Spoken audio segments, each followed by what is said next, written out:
Hello, si Janet Capillo, 32 years old. Lubong Mindoro.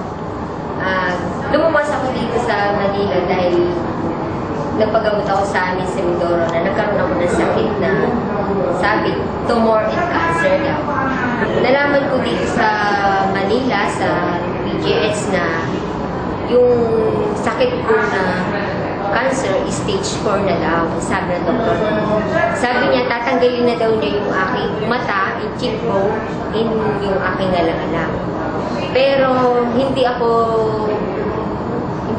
nawala ng pag-asa dahil higit pa akong, sabi ko gagaling ako. May isang lumapit sa akin yung tita ko na sabi niya may gamot daw siya na para inumin ko para sa kagalingan ko. Yung Santi Pure Barley. Tapos nun, nag-take ako nun, una yung capsule. Nag-take ako niyan, umaga, 2 capsule yung morning. Tapos may lumabas dito sa aking ilong na may dugo na may para siyang nana. Yun. Lumabas siya sa ilong ko nung uminom ako nito capsule. Sabi ng tita ko, sabi ng kapatid ko, siguro tita, mas maganda yun. Sabi, meron pa kaming mas maganda yung powder. Ito yung powder na tinitake ko dahil sabi nila, kailangan daw i-mega dose ko. Dahil na yung sakit ko, cancer stage 4.